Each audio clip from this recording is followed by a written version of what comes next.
same sentiment has been expressed in generation after generation. I've seen everything. Julius Caesar is assassinated on the steps of the Roman Senate.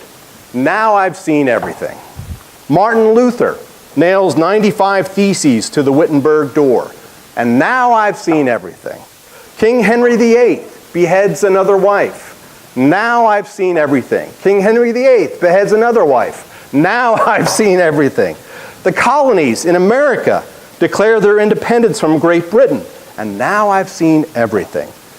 Two owners of a bicycle shop in Ohio go to North Carolina and fly an aeroplane. And now I've seen everything. Abraham Lincoln signs the Emancipation Proclamation. And now I've seen everything. 6 million people of Jewish descent are systematically incinerated in ovens in Auschwitz and Buchenwald. And now I've seen everything. Marilyn Monroe sings Happy Birthday to President John F. Kennedy. And now I've seen everything. Sally Ride becomes the first woman in outer space. And now I've seen everything. Krista McAuliffe becomes the first woman to die in outer space. And now I've seen everything. The Chicago Cubs win the World Series. And now I've seen everything. The biracial son of a single mother becomes President of the United States. And now I've seen everything. Over 2,000 children are forcibly separated from their parents after seeking asylum in a nation that has ostensibly promised to take in the world's poor, their huddled masses yearning to be free. And now I've seen everything. To see everything, and this is the point, is literally impossible. For a person to see everything in the literal sense, the person would have to experience everything that has happened since the Big Bang and perhaps before the Big Bang, and everything that will happen on and on until the future is dissolved. In the figurative sense, however, the author of Ecclesiastes is claiming something that's very insightful. He's claiming to have detected a certain pattern in human history. And the pattern is pretty straightforward. It's a pattern of integrity, people acting with integrity, duplicity, people acting to deceive, and then a mixture of the two. In my vain life, I have seen everything. I've seen the pattern. There are righteous people who perish in their righteousness. And there are wicked people who prolong their life by their evil doing. Do not be too righteous. Do not act too wise. Why should you destroy yourself? Do not be too wicked. And do not be a fool. Why should you die before your time? It is good that you should take hold of the one without letting go of the other, for the one who fears God shall succeed with both.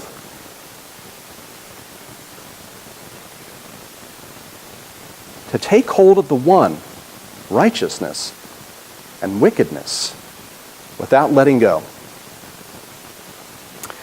Now you guys may be wondering what all this has to do with us as we have lost Shirley Skinner, another faithful member of this longtime congregation, but also as we anticipate the summer, right? Lots of summer plans and activities and joyful things.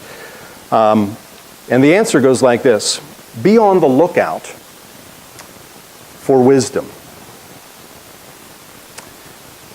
And I think the text is really clear when it says, be on the lookout for those moments in your life and in my life when we're deceiving ourselves. When we're acting with two minds, duplicity, right? Also, be on the lookout for those times when we're so excited and proud of ourselves and how good we're doing, right? Hold on to both. Be honest, right, about your duplicity. Be humble about your righteousness. One of the reasons the cross is so important for Christianity, and I know it's not always very popular and people try to make it into nice jewelry, is the cross is a symbol of God's overwhelming love and grace and righteousness meeting our brokenness and being honest about that, right? And what if you and I, right, were just walking around crosses for people, right, that somehow reflected back to them the goodness of God, but also our tendency to kind of slip away from that.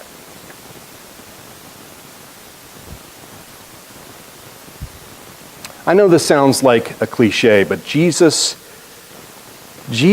of Nazareth, according to the Christian tradition, is the embodiment of the wisdom of God.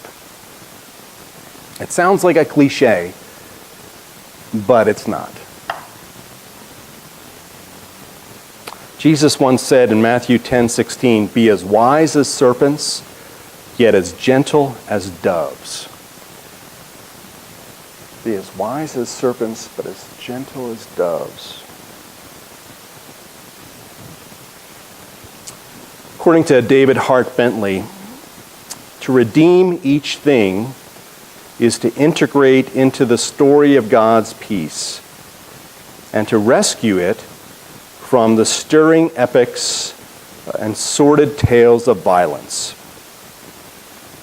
The way remotely a hammer has been used as a weapon in order to build a gallows is, in a sense, redeemed when employed instead to build a home for the poor man.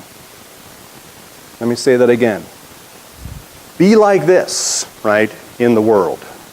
Gather your moments, your experiences, as if to redeem a hammer that's been used to build a gallows, to hang somebody. Terrible violence. But use the hammer instead to build a home for the poor man, the poor woman. See, we're being honest about the hammer. It's been used for terrible things. We're being honest about the church, Christianity. It's often been used, right, for terrible, terrible things to exclude people. But the solution isn't to say, bah, Christianity, right? Jesus, get out of here, right? You're terrible.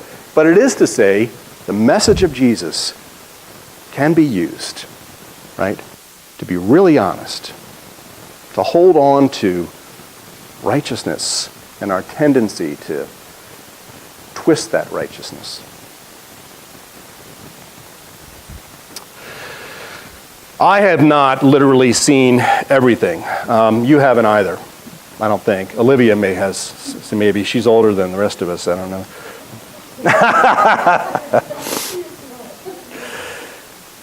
But even the child of a refugee, even a 4-year-old, 3-year-old child of a refugee who is taken away from her mom or dad, can begin to recognize the pattern in life. There are righteous people, and there are people that are doing things that are not righteous at all. And it's our role to say, yes, this is terrible, honey, but ultimately, all good things will come to you. I believe that. I hope you do too. Amen.